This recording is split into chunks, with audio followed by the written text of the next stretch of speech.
ক্লাসে অংশগ্রহণ করছো তাদেরকে শুভেচ্ছা সহ স্বাগত জানাচ্ছি। তোমরা জানো যে আমরা একটা দুর্যোগময় পরিস্থিতি এই মুহূর্তে অতিক্রম করছি, যে দুর্যোগময় পরিস্থিতির জন্য শুধুমাত্র আমাদের দেশ নয়, আমাদের পুরো বিশ্বটাই আজ থমকে দাঁড়িয়েছে। আমরা স্বাভাবিক জীবনযাত্রা একেবারেই থমকে দাঁড়িয়েছে। এই মুহূর্তে আমরা বেশ কিছুদিন ধরে অপেক্ষা করছিলাম কি করে আমাদের প্রাথমিক শিক্ষা সমাপনী পরীক্ষার্থী অথবা অন্য অন্য শ্রেণীর শিক্ষার্থীদেরকে ঘরে বসে পাঠদান করা যায়, যেটা নিয়ে আমাদের প্রাথমিক ও গণশিক্ষা মন্ত্রণালয়, প্রাথমিক শিক্ষা অধিদপ্তরের বিভিন্ন পর্যায় থেকে ইতিমধ্যে বেশ কিছু কার্যক্রম শুরু করেছে। একজন ঢাকা মহানগরের একজন শিক্ষক হিসাবে মিরপুর থানার মিরপুর সেনানিবাস সরকারি প্রাথমিক বিদ্যালয়ের প্রধান শিক্ষক মোহাম্মদ সাদাত হোসেন শাকিল তোমাদের সামনে এসেছি মূলত পঞ্চম শ্রেণীর গণিত নিয়ে। পঞ্চম শ্রেণীর গণিত বিষয়টি নিয়েছি এজন্য, গণিত নিয়ে আমাদের একটি ভীতি রয়েছে। আমরা সবাই গণিতের ভীতিতে রয়েছি বটে, কিন্তু এই গণিতটাকে কী করে সহজভাবে এই দুর্যোগময় পরিস্থিতিতে তোমাদের সামনে উপস্থাপন করা যায় সে বিষয়টা নিয়ে আমি বেশ কিছুদিন ধরে ভেবেছি এবং তারই ধারাবাহিকতায় আজকে তোমাদের সামনে প্রথম ক্লাস নিয়ে আছি। আমি আমার ক্লাসগুলো যথারীতি এখন থেকে ধারাবাহিকভাবে পরিচালনা করে যাব এবং সবগুলো অধ্যায় ভিত্তিক বিষয়গুলোকে ধরে ধরে তোমাদের সামনে বুঝিয়ে দেওয়ার চেষ্টা করব। আশা করছি তোমরা নিয়মিত আমার এই ক্লাসগুলো দেখবে এবং তদনুযায়ী নিজেরা অনুশীলন করবে।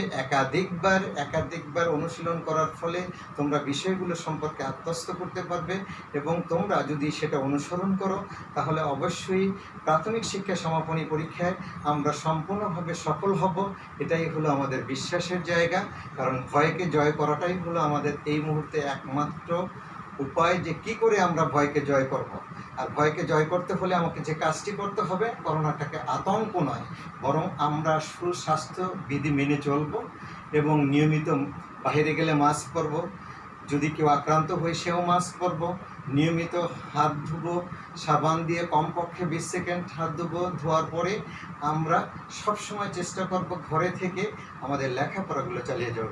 তাহলে ঠিক আছে, চলো আমরা আজকে আমাদের মূলত যে বিষয়টা আমি নিয়েছি সেটা হলো, যেহেতু আজকে শুরুর ক্লাস, এই শুরুর ক্লাসে আমি যেটা নিয়েছি সেটা হলো তোমরা ইতিমধ্যে জানো যে আমাদের প্রাথমিক শিক্ষা সমাপনী পরীক্ষার প্রাথমিক গণিত বিষয়টির সাথে একটি মান বন্টন ইতিমধ্যে ন্যাপ অর্থাৎ national academy for primary education, জাতীয় প্রাথমিক শিক্ষা একাডেমি কর্তৃক একটি মান বন্টন আমাদের সামনে উপস্থাপন করা হয়েছে। সেই মান বন্টনের সাথে মূলত আমাদের পাঠ্যপুস্তকের কী সম্পর্ক রয়েছে, আমরা সেই সম্পর্কের বিষয়টুকু আজকে তোমাদের সামনে উপস্থাপন করব। কেন দরকার সম্পর্ক? প্রশ্ন আসতে পারে, স্যার এটা তো আমাদের বইতেই আছে, আমরা কি করে এই সম্পর্কটা দরকার এজন্য যে ধরো মনে করো তুমি ঢাকাতে বসবাস করছো, তোমাকে হঠাৎ করে যদি তোমার বাবা বলে যে তোমাকে বরিশালে যেতে হবে, কি করে তুমি যাবে? কারণ তুমি কখনোই বরিশাল যাওনি। সেক্ষেত্রে তোমাকে একটি মানুষের শরণাপন্ন হতে হবে যার বাড়ি বরিশাল। সে তোমাকে বলে দেবে কি করে এখান থেকে সদরঘাট যাব অথবা কোনো বাস স্ট্যান্ডে যাব, সেখানে গিয়ে কোন লঞ্চে চড়বো অথবা কোন যদি বাসে চললে তুমি সহজে তোমার গন্তব্যে পৌঁছতে পারবে। আবার সেই গন্তব্যে গিয়ে পৌঁছার পরে তুমি তোমার নির্দিষ্ট স্থানে যাওয়ার জন্য তোমাকে কি করণীয়, সবগুলো বিষয় মানুষের কাছে জেনে জেনে অবশেষে গিয়ে তোমাকে বুঝতে হবে। আর যদি তোমার জানা থাকে যে আমি বরিশাল যেতে হলে আমাকে এই উপায় অবলম্বন করতে হবে, যেটা তোমার সম্পূর্ণ নখদর্পণে রয়েছে, তাহলে তোমাকে কিন্তু কাউকে জিজ্ঞেস করতে হবে না। ঠিক আমি মনে করি যদি আমার কোনো শিক্ষার্থী আমাদের পাঠ্যপুস্তকের অধ্যায়গুলো এবং তার সাথে মানবন্টনের বিষয়গুলোকে যদি নিজেরা ভালোভাবে আত্মস্থ করতে পারে, এই দুইটা যদি একত্রে তারা মিথস্ক্রিয়ার মাধ্যমে যদি মিলাতে পারে, তাহলে আমার বিশ্বাস তারা নিজেরা চোখ বন্ধ করে নিমিষেই বলতে পারবে আমার কোন প্রশ্নটি কোন অধ্যায় থেকে আসবে এবং কোন প্রশ্নটি আমাকে কখন কিভাবে জবাব দিতে হবে, এই বিষয়গুলো তার নখদর্পণে থাকবে। তারই আলোকে আমার আজকের প্রথম ক্লাস আমি নিয়েছি মূলত পাঠ্যপুস্তকের সাথে মান বন্টনের একটি সম্পর্ক। আমরা একটু জানার চেষ্টা করব পাঠ্যপুস্তকে আমাদের তাহলে কি রয়েছে। তোমাদের জ্ঞাতার্থে জানি তোমাদের সামনে নিশ্চয়ই আমাদের পঞ্চম শ্রেণীর প্রাথমিক গণিত এই বইটি রয়েছে। এই বইটির যদি তোমরা একটু পৃষ্ঠা নাম্বারটা খুলে দেখো, অর্থাৎ দেখবা যে আমাদের সূচিপত্র রয়েছে এবং এই সূচিপত্রটি আমাদের মোট 15টি অধ্যায় রয়েছে এবং এটা খুলে তোমরা একটু মিলাও, আমি যখন বলবো তখন তার সাথে সাথে দেখবা যে এখানে আমাদের মোট 15টি অধ্যায়ের ভিতরে অধ্যায় 1-এ রয়েছে গুণ, অধ্যায় 2-এ রয়েছে ভাগ, অধ্যায় 3-এ রয়েছে 4 প্রক্রিয়া সংক্রান্ত সমস্যাগুলি, অধ্যায় 4-এ রয়েছে গাণিতিক প্রতীক ও বাক্য, অধ্যায় 5-এ রয়েছে গুণিতক ও গুণনীয়ক, অধ্যায় 6-এ রয়েছে ভগ্নাংশ, যেটাকে আমরা সাধারণ ভগ্নাংশ বলে থাকি, অধ্যায় 7-এ রয়েছে আমাদের দশমিক ভগ্নাংশ, অধ্যায় 8-এ রয়েছে গড়, অধ্যায় 9-এ রয়েছে শতকরা সম্পর্কিত সমস্যা, অধ্যায় 10-এ রয়েছে আমাদের জ্যামিতি, অধ্যায় 11 রয়েছে পরিমাপ, অধ্যায় 12-তে রয়েছে সময়, অধ্যায় 13-তে রয়েছে উপাত্ত বিন্যস্তকরণ, অধ্যায় 14-তে রয়েছে ক্যালকুলেটর ও কম্পিউটার, এবং অধ্যায় 15 হলো উত্তর মেলা। তো উত্তর মেলার অংশটা আমরা বাদ দিয়ে দেবো। আমাদের মূল অধ্যায় রয়েছে 14টি। এখন এই যে 14টি অধ্যায় রয়েছে, সেখান থেকে আমাদের জানা দরকার যে প্রাথমিক শিক্ষা সমাপনী পরীক্ষা আমাদের কয়টি প্রশ্ন আসবে। তোমরা ইতিমধ্যে আমাদের মান বন্টন দেখেছো, এবং বিগত বছরে বিগত দুটো পরীক্ষাও কিন্তু একই মান বন্টনে পরীক্ষা হয়ে গেছে। সুতরাং তোমার এই জুন মাসে এসে আমি আশা করছি যে তোমাদের মান বন্টনটা বেশ ভালোভাবে জানা আছে। তারপর আমরা আরেকটু চেষ্টা করব রিভাইজ দেওয়ার জন্য কি করে আমরা এটার সাথে সম্পর্ক তৈরি করব। আমাদের মান বন্টন অনুযায়ী মোট 11টি প্রশ্ন থাকবে। মান বন্টন অনুযায়ী আবারও বলছি 11টি প্রশ্ন। আমরা এর আগে বলেছি আমাদের অধ্যায় আছে 14টি, কিন্তু প্রশ্ন থাকবে 11টি। তাহলে আমরা কিভাবে কোন অধ্যায়টি কোন প্রশ্নের সাথে সম্পর্কিত সেটা একটু এখন জানার চেষ্টা করবো, কেমন? তাহলে আসো আমার সাথে আমরা একটু বোর্ডের দিকে তাকাই। বোর্ডে যদি তোমরা খেয়াল করো তাহলে দেখবা যে আমরা আমাদের গণিত পাঠ্যপুস্তকের সাথে মান বন্টনের একটি সম্পর্ক কি করে আমরা এখানে কিছু ছক কেটেছি। প্রশ্ন নম্বর তোমরা জানো আমাদের মোট প্রশ্ন হবে 11টি, এই জন্য 1 2 3 4 5 6 7 8 9 10 11টি আমি ঘর করেছি। এখন আসো প্রশ্নের ধরন। আমি প্রশ্নের ধরনটা তাহলে কি হতে পারে, আমি যদি এখানে দেখি আমাদের 1 নম্বরের প্রশ্ন মূলত আমাদের এখানে সংক্ষিপ্ত প্রশ্ন থাকবে। কি ধরনের প্রশ্ন থাকবে? সংক্ষিপ্ত প্রশ্ন থাকবে। এখন তাহলে তোমরা জানো যে সংক্ষিপ্ত প্রশ্ন কয়টা থাকবে, তাও তোমরা জানবে। প্রশ্ন থাকবে হলো তোমার 20টি। এই প্রশ্ন তো থাকবে হলো 20টি, এবং 20টির ভিতরে দিতে হবে কয়টি? উত্তর দিতে হবে তোমাকে 20টির। নাম্বারটা তাহলে কিভাবে বন্টন হবে? প্রতিটি প্রশ্নের জন্য আমাদের 1 নম্বর করে বন্টন থাকবে, অর্থাৎ 20টি প্রশ্নের জন্য আমরা 20 নম্বর তোমরা পেয়ে যাবে, কেমন? তাহলে এখন আমার জানার বিষয় হলো মূল সম্পর্কের বিষয়টা হলেই তাহলে পাঠ্যপুস্তকের কোন অধ্যায় থেকে বা অনুশীলনী থেকে আমরা এই প্রশ্নটি পাব। পাঠ্যপুস্তকের মোট 14টি অধ্যায় আছে, তাহলে এই 14টি অধ্যায় থেকেই মূলত আমাদের এই প্রশ্নগুলো আমরা পেয়ে যাব। 14টি অধ্যায় থেকেই আমরা পাবো। এখন প্রশ্ন হতে পারে যে স্যার আমরা তাহলে এই প্রশ্নগুলো আমরা এই 14টি অধ্যায়ের কোন অংশ থেকে পাবো? কোন অংশ থেকে পাবে? ইতিমধ্যে যে প্রশ্নগুলো আছে সে প্রশ্নগুলো যদি তোমরা একটু পর্যালোচনা করো, সেখানে দেখতে পাবে যে আমাদের প্রত্যেকটা পাঠ্যপুস্তকের আগে বেশ কিছু উদাহরণ রয়েছে। সেই উদাহরণের অংশের ছোট ছোট প্রশ্নগুলো বা সমস্যাগুলো, এরপর অনুশীলনী রয়েছে। অনুশীলনীর প্রথম দিকে যে ছোট ছোট সমস্যাগুলো, এরই আলোকে তোমরা জানো আমাদের এবারের প্রশ্নগুলো বা গতবারের প্রশ্নগুলো ছিল যোগ্যতা ভিত্তিক, সুতরাং প্রশ্নগুলো হবে যোগ্যতা ভিত্তিক। এখন যোগ্যতা ভিত্তিক কথাটা শুনলেই কিন্তু আমাদের মনের ভিতরে একটি প্রশ্ন জাগে, যোগ্যতা ভিত্তিক আবার কি? এই যোগ্যতা ভিত্তিক শব্দটাকে আমি সহজভাবে বলবো, এটা শুধুমাত্র প্রশ্নকর্তাদের জন্য, অর্থাৎ শিক্ষকের জন্য। আমি শিক্ষার্থী হিসাবে কখনোই যোগ্যতা ভিত্তিক কথাটা তুমি মাথায় আনতে নিষেধ করব।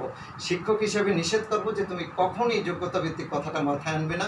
তুমি শুধুমাত্র তোমার পাঠ্যপুস্তকে যে সমস্ত বিষয়গুলো রয়েছে সেগুলো বুঝে আত্মস্থ করবে। আবারও বলছি, বুঝে অনুশীলন করবে, নিয়মিত অনুশীলন করবে, তাহলেই দেখবা যে প্রশ্নগুলো আসবে সবই মনে হবে তুমি পারবে। ঠিক আছে? তাহলে আমরা 14টি যে অধ্যায় আছে 14টি অধ্যায় থেকে আমরা এই প্রশ্নটা পেয়ে যাব। এরপর আসো 2 নম্বর প্রশ্ন। 2 নম্বর প্রশ্নের ধরনটা থাকবে, এটা হলো অনেকটা বড় প্রশ্ন বলে থাকি আমরা যদিও, কিন্তু মূলত এগুলো সবগুলাই হলো বড় প্রশ্ন যদিও বলে থাকি, এর ভিতরে একাধিক ছোট প্রশ্নও থাকবে, এবং এই প্রশ্নগুলো হলো সব যোগ্যতা ভিত্তিক। কী ধরনের তাহলে প্রশ্ন থাকবে সেটা একটু আমরা ডিটেলস বর্ণনা করার চেষ্টা করব, কেমন? কি করে করব? আমাদের প্রশ্ন থাকবে এখানে 2টি। 2 নম্বর দিয়ে 2টি প্রশ্ন থাকবে। প্রথমে একটি প্রশ্ন থাকবে যেখানে একটি উদ্দীপকের আলোকে 2 বা ততোধিক প্রশ্ন দেওয়া থাকবে। এখন 2 বা ততোধিক বলতে আমরা কি বুঝি?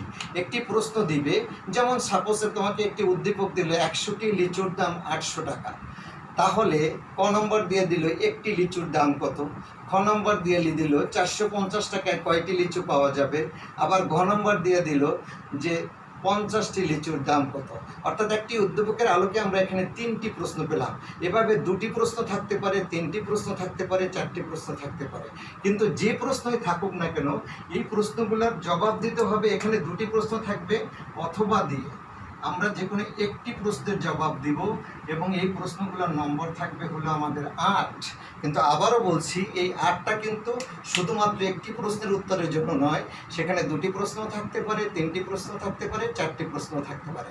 নম্বরটা বন্টন হবে, কখনো 4+4, কখনো 2-4+2, এভাবে বিভিন্নভাবে থাকতে পারে। ঠিক আছে কথাটা? এখন এইটা যদি হয়ে যায় তাহলে আমাদের প্রশ্ন হলো, এই প্রশ্নটা আমরা কোত্থেকে পাচ্ছি? এই প্রশ্নটা পাচ্ছি হলো আমাদের 4 প্রক্রিয়া সংক্রান্ত সমস্যাগুলি রয়েছে।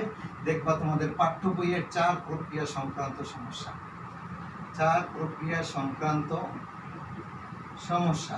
এই 4 প্রক্রিয়া সংক্রান্ত সমস্যা যেটা রয়েছে, এই সমস্যাটা মূলত দেখবা তোমার অনুশীলনী বা অধ্যায় 3-এ রয়েছে, অধ্যায় 3-এ রয়েছে এবং এখান থেকেই মূলত আমরা অঙ্কগুলো পেয়ে যাব। এখন প্রশ্ন হলো, স্যার হুবহু অঙ্ক পাবো না? আমার এখানে উদাহরণে বেশ কিছু অঙ্ক সন্নিবেশিত আছে, রয়েছে অনুশীলনীতে বেশ কিছু অঙ্ক। এই অঙ্কগুলো যদি তোমরা ভালোভাবে বুঝে করতে পারো, আবারও বলছি বুঝে করতে পারো, তাহলেই দেখবে এর আঙ্গিকে তোমাকে বেশ কিছু প্রশ্ন করা হবে, যার একটি উদ্দীপকের আলোকে 2 বা ততোধিক প্রশ্ন দিলে সবগুলো প্রশ্নের জবাবই তুমি যথাযথভাবে দিতে পারবে। আমি আবারও বলছি, এখানে 2টি প্রশ্ন থাকবে অথবার মাধ্যমে যে কোনো একটি প্রশ্নের জবাব দিবে এবং প্রশ্নের যখন জবাব দিবে তখন যদি প্রথম প্রশ্নটার জবাব দেওয়া, তার 3টা প্রশ্ন থাকলে 3টেই দিবে, দ্বিতীয়টা দিলে খুব দ্বিতীয়টা দিবে, ওখান থেকে 2টা, এখান থেকে একটা, এভাবে দেওয়া যাবে না। অর্থাৎ পরিপূর্ণটাই আমাকে দিতে হবে। এবার আসো তাহলে আমরা একটু তারপরের অংশটায় যাই।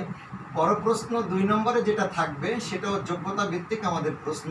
এখানেও আমাদের 2টি প্রশ্ন থাকবে এবং এই 2টি প্রশ্নের ভিতরে আমরা কি পাচ্ছি, একটি প্রশ্নের অবশ্যই আমাদের এখানে জবাব দিতে হবে।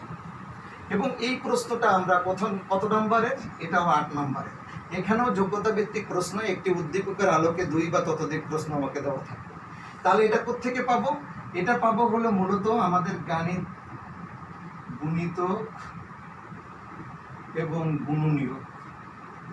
গুণনীয়ক যে অধ্যায়টি রয়েছে, সেই অধ্যায়টি থেকে আমরা এটা পেয়ে যাব। কেমন? এবং এটা রয়েছে আমার পাঠ্য বইয়ের অধ্যায় 5-এ, অধ্যায় 5, এখান থেকে আমরা পেয়ে যাব। এবার আসো তাহলে এই গুণিতক আর গুণনীয়কের মধ্যে কি আছে? গুণিতক আর গুণনীয়কের ভিতরে লসাগু এবং গসাগু আছে। এখন প্রশ্ন হতে পারে, স্যার আমি যদি শুধুমাত্র গসাগু করি তাহলে কি প্রশ্নের জবাব পাবো? না, এ কথা বলা যাবে না। আবার শুধুমাত্র লসাগু করলে কি একটা প্রশ্ন পারবো? এ কথা বলা যাবে না। কারণ কখনো কখনো দেখা গেছে যে লসাগু এবং গসাগুর সমস্যাগুলোকে একত্রিত করেও একটি প্রশ্ন দেওয়া হয়। যদি তুমি শুধুমাত্র গুণিতক অর্থাৎ লসাগু অংশটা করো, তাহলে হয়তো বা তোমার প্রশ্নে যদি গসাগু অঙ্ক কোনো সমস্যা থেকে থাকে গসাগু অংশের, তাহলে সেটা কিন্তু তখন মিস করতে হবে। সুতরাং আমি মনে করি তোমাকে লসাগু এবং গসাগু 2টি বিষয়েই ভালোভাবে আত্মস্থ করতে হবে, তাহলে অবশ্যই তুমি এখানকার প্রশ্নেরটা জবাবটা দিতে পারবে। এরপর আসো আমরা 4 নম্বর প্রশ্নে যাই এবং 4 নম্বরে এখানেও বড় প্রশ্নের আকারে যোগ্যতা ভিত্তিক প্রশ্নই থাকছে। এখানেও আমাদের 2টি প্রশ্ন থাকছে, আমাদের একটি প্রশ্নের জবাব দিতে হবে তার ভিতরে। এখানেও নম্বর হলো আমাদের 8 এবং এই 8 নম্বরও কিন্তু ওইভাবে আগের প্রশ্নগুলোর মতো ভাগ করে দেওয়া থাকবে। কিন্তু এটা আমরা পাচ্ছি কোথা থেকে? এই প্রশ্নটা পাচ্ছি মূলত আমাদের ভগ্নাংশ থেকে এবং এই ভগ্নাংশটা আমাদের কোন অনুশীলনীতে আছে? এই অনুশীলনীটা হলো, আবারও বলছি, অধ্যায় 6 এবং এখানে দেখবা অধ্যায় 6-এর ক এবং 6-এর খ 2টি অধ্যায় আমাদের রয়েছে। এই 2টি অধ্যায় এবং তার উদাহরণ থেকে মূলত এই প্রশ্নগুলোর যে নিয়ম রয়েছে সেই নিয়মের আঙ্গিকে এই প্রশ্ন 2টি করা হবে। কেমন? এরপর আসি আমরা তারপরের অংশটায়।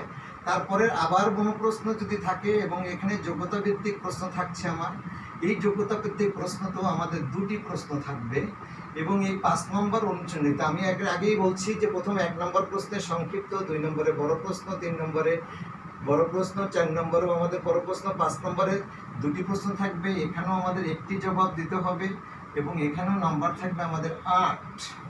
কিন্তু প্রশ্নটা পাবো কোথায়?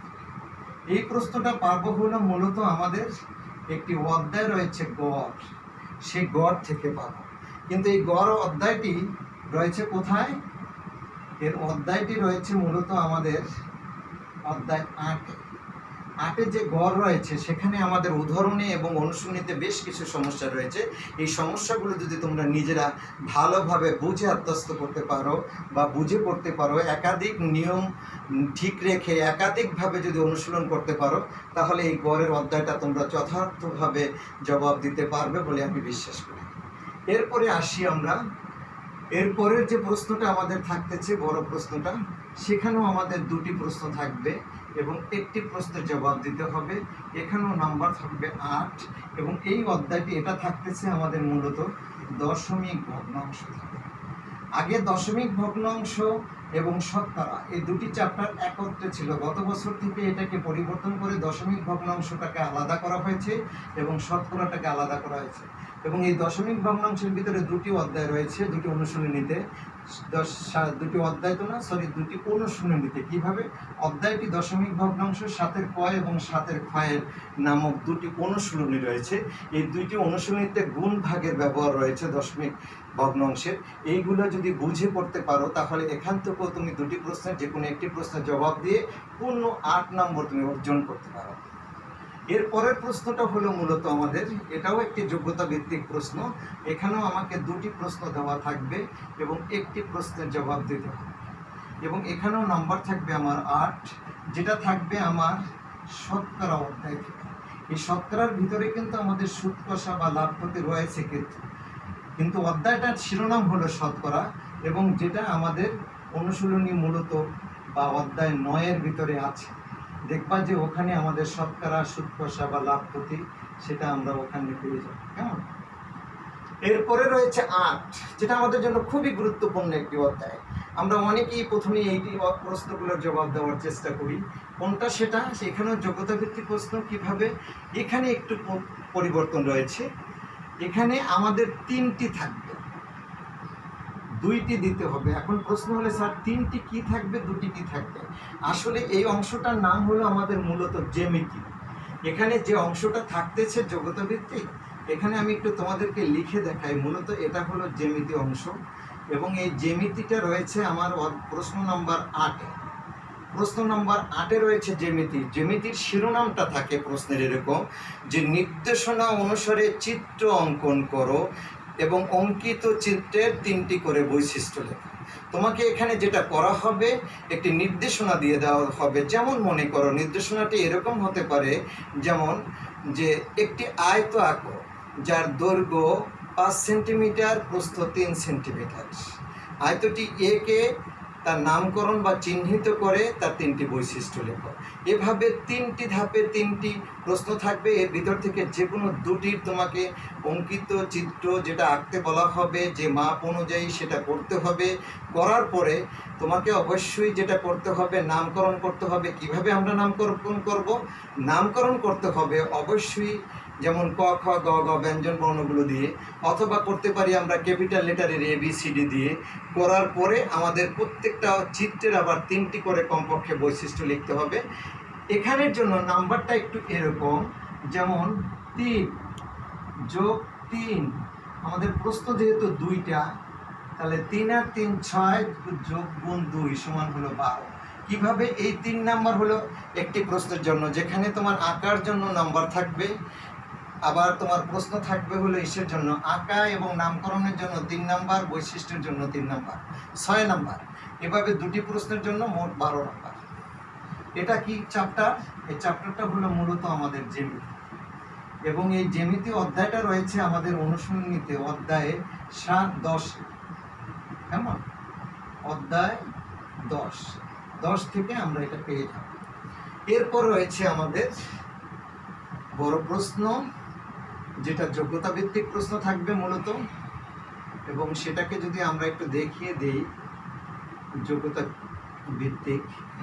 আসলে জ্যামিতিটা আমরা এখানে না লিখলেও হতো, যেহেতু আমাদের এখানে জ্যামিতি রয়েছে। যা হোক, যোগ্যতা ভিত্তিক প্রশ্ন এখানেও আমাদের 2টি প্রশ্ন থাকবে এবং একটি প্রশ্নের কিন্তু এখানে জবাব দিতে হবে। এখানেও নাম্বার 8, কিন্তু এটা থাকবে আমাদের পরিমাপ সংক্রান্ত সমস্যা এবং এই পরিমাপটি রয়েছে আমাদের অধ্যায় 11-তে। অধ্যায় 11-তে আমাদের পরিমাপ রয়েছে, কিন্তু এখানে আবার দুটি বিষয় আছে। অধ্যায় 11-র কিন্তু দুটি অনুশীলনী আছে, একটা 11-র ক আর একটি 11-র খ। এই দুটি অধ্যায়কে কেন্দ্র করে আমাকে দুটি যোগ্যতা ভিত্তিক প্রশ্ন দেওয়া হবে। যে কোনো একটি প্রশ্নের জবাব দিতে পারলেই কিন্তু আমরা পূর্ণ 8 নম্বর পেয়ে যাব। 10 নম্বর প্রশ্নে রয়েছে আমাদের মূলত এখানেও সময় পরিমাপের উপরে আমাদের এখানেও তোমার যোগ্যতা ভিত্তিক প্রশ্ন থাকছে এবং এখানেও তোমাকে দুটি প্রশ্ন দেওয়া হচ্ছে, একটি প্রশ্ন তোমার জবাব দিতে হচ্ছে, কিন্তু এখানের প্রশ্নের নাম্বার হলো মাত্র 4। একটি উদ্দীপক দেওয়া থাকবে যার আঙ্গিকে তোমাকে দুটি প্রশ্ন করা হবে। প্রত্যেকটা প্রশ্নের নাম্বার 2 অথবা 2+2 বা একাধিক, কখনো হতে পারে 1+3, বিভিন্ন আঙ্গিকে হতে পারে, কিন্তু সম্পূর্ণ বা টোটাল নাম্বারটা অবশ্যই আমার 4 থাকবে। এবং এটা থাকবে কোথায় থেকে? আমাদের সময় পরিমাপ থেকে। এবং এই সময় থেকে যেটা আমার অধ্যায় আছে মূলত 12-তে, আমরা সেই অংশটুকু এখানে পেয়ে যাব, অধ্যায় 12। কেমন? এরপর আছে সর্বশেষ যেটা থাকবে আমাদের যোগ্যতা ভিত্তিক প্রশ্ন, সেখানটা হলো 2টি প্রশ্ন এখানে থাকবে, একটি প্রশ্নের জবাব দিতে হবে। এবং এখানে বলা বাহুল্য এখানেও আমাদের নাম্বার থাকবে 8, যেটা হলো মূলত আমাদের উপাত্ত বিন্যস্তকরণ। কিন্তু এখানে তোমাদের বলা দরকার যে উপাত্ত বিন্যস্তকরণের ভিতরে কিন্তু আমাদের জনসংখ্যা সংক্রান্ত সমস্যা রয়েছে এবং সেটাও কিন্তু আমাদের এখানে মাথায় রাখতে হবে এবং সেখান থেকেও কিন্তু আমাদের প্রশ্ন হয়ে থাকে। উপাত্ত বিন্যস্তকরণ যেটা রয়েছে আমাদের অধ্যায় 13-তে, এবং অধ্যায় 13-তে এই যে উপাত্ত বিন্যস্তকরণ রয়েছে এখান থেকেও দুটি প্রশ্ন থাকবে। হতে পারে দুটোই আমাদের উপাত্ত বিন্যস্তকরণ থেকে দিল, অথবা দেখা যাচ্ছে একটি উপাত্ত বিন্যস্তকরণ থেকে একটি জনসংখ্যা থেকে দিল, কিন্তু আমার প্রশ্নের জবাব দিতে হবে একটি। ঠিক আছে? এই হলো আমার পাঠ্যপুস্তকের সাথে মূলত গণিতের একটা সম্পর্ক দেখানোর চেষ্টা করলাম। তাহলে আমরা বুঝতে পারলাম যে আমার অধ্যায় ছিল 14টি, কিন্তু আমার প্রশ্ন ছিল 11টি, এবং এই 11টি প্রশ্ন কিভাবে এটার ভিতরে সন্নিবেশিত হয়েছে তা আমরা এক নজরে একটু তোমরা সবাই দেখে নাও। বোর্ডটার দিকে একটু ভালোভাবে তাকাও। আমি আবারও তোমাদেরকে বলে দিচ্ছি কি করে হবে। প্রশ্ন নম্বর 1, সেখানে আমাদের সংক্ষিপ্ত প্রশ্ন থাকবে। কটা থাকবে? 20টি প্রশ্ন থাকবে, উত্তরও দিতে হবে 20টির, যেখানে 1 × 20 = 20। এবং এটা পাঠ্যপুস্তকের যে 14টি অধ্যায় রয়েছে 14টি অধ্যায় থেকে আমরা এই প্রশ্নটা পেয়ে যাব। এরপরের প্রশ্নগুলো সবগুলোই আমাদের একটু বড় প্রশ্নের আঙ্গিকে বলে থাকি। আসলে বড় প্রশ্ন বলতে এখানে তেমন কিছু নেই। একটি প্রশ্ন থাকবে, যে প্রশ্নটির একটি উদ্দীপক থাকবে, সেই উদ্দীপকের আলোকে 2 বা ততোধিক প্রশ্নের জবাব চাওয়া হবে, এবং একটি প্রশ্নের সাথে অথবা দিয়ে আরও একটি প্রশ্ন দেওয়া থাকবে একই আঙ্গিকে, এবং প্রত্যেক ক্ষেত্রে 2টি করে প্রশ্ন থাকবে, একটি করে জবাব দিতে হবে, এবং প্রশ্নের নাম্বার থাকবে টোটাল 8।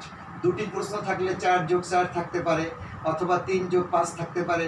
যেভাবেই হোক না কেন আমাদের সম্পূর্ণ নম্বরটা হবে 8, এবং যেটা থাকবে 4 প্রক্রিয়া সংক্রান্ত সমস্যা অধ্যায় 3 থেকে। আবারও বলছি, প্রশ্ন নম্বর 3-এ 2টি প্রশ্ন থাকবে, একটি জবাব দিতে হবে, টোটাল নাম্বার হলো 8। যেটা থাকবে আমার গুণিতক ও গুণনীয়ক, আমরা যেটাকে লসগু এবং গসগু বলে অভ্যস্ত, সেটা থেকে অধ্যায় 5। তারপর হলো আমাদের বড় প্রশ্ন বা যোগ্যতা ভিত্তিক প্রশ্ন। এই অংশটা যেটা 4 নম্বর প্রশ্নে রয়েছে সেটা হলো মূলত এখানেও 2টি প্রশ্ন থাকবে, একটি জবাব দিতে হবে 8 নম্বর। এটা থাকবে আমাদের ভগ্নাংশ থেকে। ভগ্নাংশের অধ্যায় 6-এর ক এবং 6-এর খ এবং সংশ্লিষ্ট যে উদাহরণগুলো রয়েছে তারই আঙ্গিকে এখানে প্রশ্নগুলো জবাব দেওয়া থাকবে। সর্বশেষ আরও কিছু বিষয় রয়েছে। দেখো, 5 নম্বর প্রশ্নটা থাকবে মূলত 2টি প্রশ্ন থাকবে, একটি জবাব দিতে হবে 8 নম্বর, যেটা আমাদের গড় অধ্যায় থেকে থাকবে, যেটা অধ্যায়ে রয়েছে 8। এই 8 অধ্যায় থেকে গড় থেকেও আমরা 2টি প্রশ্ন পেয়ে যাব এবং একটি প্রশ্নের জবাব আমাকে দিতে হবে। 6 নম্বর প্রশ্ন থাকবে, সেখানেও 2টি প্রশ্ন থাকবে, একটি জবাব দিতে হবে। 8 নম্বর টোটাল দশমিক ভগ্নাংশের 7-এর ক এবং 7-এর খ থেকে এখানে 2টি প্রশ্ন দেওয়া থাকবে, যে কোনো একটি প্রশ্নের জবাব দিতে হবে। 7 নম্বর প্রশ্নতে দেখো 2টি প্রশ্ন থাকবে, একটি প্রশ্নের জবাব দিতে হবে, টোটাল নাম্বার হলো 8। এটা আমাদের শতকরা, যেটা সুদ কষা আছে এটার ভিতরে, এবং লাভ ক্ষতি আছে অধ্যায় 9-এ, সেখান থেকে থাকবে। 8 নম্বর প্রশ্নটা মূলত জ্যামিতি সংক্রান্ত নির্দেশনামূলক 3টি প্রশ্ন দেওয়া থাকবে, যে কোনো 2টি প্রশ্নের, অর্থাৎ 2টি জ্যামিতির চিত্র অঙ্কন করে 3টি করে বৈশিষ্ট্য লিখতে হবে, যার নাম্বারটা হলো 3+3, অর্থাৎ 3 হলো আঁকার জন্য এবং নামকরণের জন্য, এই 3 হলো তোমার 3টি বৈশিষ্ট্য লেখার জন্য। এরূপ 2টি প্রশ্ন জবাব দিতে হবে বলে মোট 12। জ্যামিতি অধ্যায়টা রয়েছে আমাদের অধ্যায় 10-এ। এরপর রয়েছে যোগ্যতা ভিত্তিক একটি প্রশ্ন, যেটা দুটি প্রশ্ন থাকবে, একটি জবাব দিতে হবে। টোটাল নাম্বার হলো আমার 8, যেটা পরিমাপ সংক্রান্ত সমস্যা, এবং এই পরিমাপ সংক্রান্ত সমস্যাটা রয়েছে আমার অধ্যায় 11-র ক এবং 11-র খকে কেন্দ্র করে। এখান থেকেও আমরা দুটি প্রশ্ন পাবো, একটি প্রশ্নের জবাব দিতে হবে। এরপরে রয়েছে দেখো, দুটি প্রশ্ন থাকবে, একটি জবাব দিতে হবে, এটা 10 নম্বর প্রশ্নে থাকবে। এখানে নাম্বার শুধুমাত্র 4, অর্থাৎ এখানে 4ই কিন্তু এখানে নিয়ে গেছে। এখানে 8-এর জায়গায় 12 হয়েছে, এখানে 4 হয়েছে, সময় পরিমাপ। যেখানে অধ্যায় 12-তে রয়েছে, এখানেও আমাদের দুটি প্রশ্ন থাকবে, অথবার মাধ্যমে একটির জবাব দিতে হবে। অধ্যায় 11-তে যেটা রয়েছে সর্বশেষ আমাদের যেটা, সেখানে দেখবা দুটি প্রশ্ন থাকবে, একটি জবাব দিতে হবে। 8 নম্বর উপত্য বিন্যস্তকরণ, অধ্যায় 13। এখন তোমাদের মনে কিছু প্রশ্ন জেগে রয়েছে, সেটা হলো এই যে স্যার, কিছু অধ্যায় কিন্তু এখানে আমাদের বাদ রয়ে গেছে, সে অধ্যায়গুলো কি আমরা একটু দেখি। দেখো, আমাদের অধ্যায় 1 রয়েছে, আমরা যদি একটু খেয়াল করি, অধ্যায় 1 এখানে রয়েছে গুণ। তারপর অধ্যায় 2 এখানে রয়েছে ভাগ। তারপর দেখো অধ্যায় 4 যেখানে রয়েছে গাণিতিক প্রতীক ও বাক্য, গাণিতিক প্রতীক ও বাক্য। আর আরেকটি চ্যাপ্টার রয়েছে অধ্যায় 14, যেটাকে আমরা বলি ক্যালকুলেটর ও কম্পিউটার। ক্যালকুলেটর ও কম্পিউটার, এই যে আমাদের 4টি অধ্যায় রয়ে গেছে, তাহলে কি এই 4টি অধ্যায় থেকে প্রশ্ন আসবে না? এটা একটা প্রশ্ন হয়ে থাকতে পারে। আমি তোমাদের জ্ঞাতার্থে জানাচ্ছি, এই 4টি অধ্যায় থেকেও আমাদের প্রশ্ন থাকবে। তবে কোত্থেকে থাকবে? এই যে আমরা সংক্ষিপ্ত প্রশ্ন বলেছি 20টি, এই 20টি কিন্তু 14টি অধ্যায়, অর্থাৎ এই 4টি অধ্যায় থেকে কিন্তু আমরা এই সংক্ষিপ্ত প্রশ্ন পেয়ে যাব। এখন কেউ কেউ মনে করতে পারেন যে এখান থেকে কি তাহলে বড় প্রশ্ন আসবে না? হ্যাঁ, এখানকার গুণ এবং ভাগের এমন কিছু বিষয় রয়েছে যেটা হয়তো হতে পারে আমার এই 2 নম্বর প্রশ্নের এখানে কোনো অংশের সাথে মিল রয়েছে। অতএব সুতরাং আমরা এই অধ্যায়টুকুকে একেবারে হেলাফেলা করব না। এখানে যে সমস্ত বিষয়গুলো রয়েছে তারই আলোকে আমরা এগুলোকেও কিন্তু ভালোভাবে আত্মস্থ করব। তবে বিগত প্রশ্নগুলো দেখা যাচ্ছে যে বড় প্রশ্নগুলো সাধারণত এই আঙ্গিকেই করা থাকে। এই 4টি অধ্যায় থেকে ম্যাক্সিমাম ক্ষেত্রে আমরা দেখেছি যে সাধারণত সংক্ষিপ্ত প্রশ্নই এখান থেকে বেশি সন্নিবেশিত হয়েছে। কিন্তু কথা বলার অবকাশ নাই যে এখান থেকে কোনো প্রশ্ন হবে না, অবশ্যই এখান থেকেও প্রশ্ন হবে। সুতরাং সমস্ত বিষয়গুলোকে আমরা এক নজরে এখন একটু দেখার চেষ্টা করলাম যে পাঠ্য বইয়ের সাথে কি করে আমরা এই সম্পর্কটা তৈরি করলাম। এবং আমি বিশ্বাস করি এবং আশা করি প্রথমত যদি এই বিষয়টা তোমরা বুঝতে পারো তাহলে তোমাকে বুঝতে পারবে। বিশেষ করে আমাদের বিভিন্ন লেভেলের কিছু শিক্ষার্থী রয়েছে, কিছু শিক্ষার্থী খুব পারক, কিছু শিক্ষার্থী একটু মিডিয়াম বা মাঝারি মেধা সম্পন্ন, কিছু শিক্ষার্থী অপেক্ষাকৃত দুর্বল। আমরা সকল শিক্ষার্থীর কথা থেকে আমার মাথায় রেখে কিন্তু আমরা এই বিষয়টাকে সন্নিবেশিত করেছি এবং এখান থেকে আমরা ধাপে ধাপে যার জন্য যেটা প্রযোজ্য সেভাবেই কিন্তু আমরা এগিয়ে যাব। কিন্তু আমাদের টার্গেট থাকবে আমরা সকল শিক্ষার্থী যেন আমরা পূর্ণ গণিতের 100 নম্বর পেতে পারি। গণিতের ভয়কে অবশ্যই আমাদের জয় করতে হবে, গণিত ভীতিটাকে অবশ্যই আমাকে দূর করতে হবে। গণিতের ভীতিটাকে যদি দূর করতে পারি তাহলে গণিতের পরীক্ষাটাই আমাদেরকে মহা উৎসবের পরীক্ষায় পরিণত হবে, সে প্রত্যাশা আমরা রাখতেই পারি। সুতরাং আজকে যে বিষয়গুলো আমি তোমাদের সামনে নিয়ে আসলাম, আমার বিশ্বাস এখান থেকে তোমরা একটি জিস্ট তোমাদের মাথায় চলে আসলো এবং এরপর থেকে আমরা ধারাবাহিকভাবে পরবর্তীতে ক্লাসে কি করে আমরা সংক্ষিপ্ত প্রশ্নের জবাবগুলো দিতে হয়, কি করে বড় প্রশ্নের জবাব দিতে হয়, আমরা পরবর্তী ক্লাসে সেই জিনিসগুলো একটু শিখে নেব। এইগুলা শেখানোর আগে উদ্দেশ্য হলো আমি যখন মূল পাঠে চলে যাব তখন যেন তোমরা ঠিক উত্তরপত্রটা ওইভাবেই তৈরি করতে পারো যেটা আমরা সমাপনী পরীক্ষার খাতায় লিখব। এখন সমাপনী পরীক্ষা যেহেতু হবে কি হবে না এই প্রশ্নে আমাদের যাওয়ার দরকার নেই, ডিএর হয়ে যাচ্ছে, সুতরাং আমরা ধরে নিচ্ছি সমাপনী পরীক্ষা হবে, সেই অনুযায়ী আমরা প্রস্তুতি নেব। বাকিটা কর্তৃপক্ষের বিষয়, কর্তৃপক্ষ ভাববে। কিন্তু আমরা শুধুমাত্র পরীক্ষা পাশের জন্য তো আর শিখি না, আমাদের শেখাটা অবশ্যই আমাদের জানার জন্য, ভবিষ্যতের জন্য, আমাদের আগামী দিনের পথ চলার জন্য।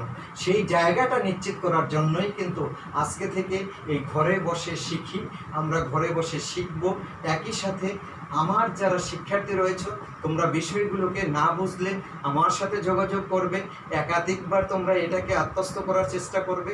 কিন্তু একটি বিষয় তোমাকে সর্বশেষ আবার মনে করিয়ে দিচ্ছি, আমাদের কাছে কিছু কিছু অভিভাবক আসেন এবং তারা প্রায়ই বলে থাকেন, স্যার স্কুল থেকে একটি সমস্যা দিয়ে দেওয়া হয়, সেই সমস্যাটার সমাধান করে আমি আমার শিক্ষার্থীকে 10 বার করাই এবং তাকে মুখস্থ করিয়ে দেই, কিন্তু আমার শিক্ষার্থী যখন ক্লাসে যায়, তাকে পরীক্ষা দিতে যায়, তখন দেখা যাচ্ছে যে সে ফেল করে। কেন?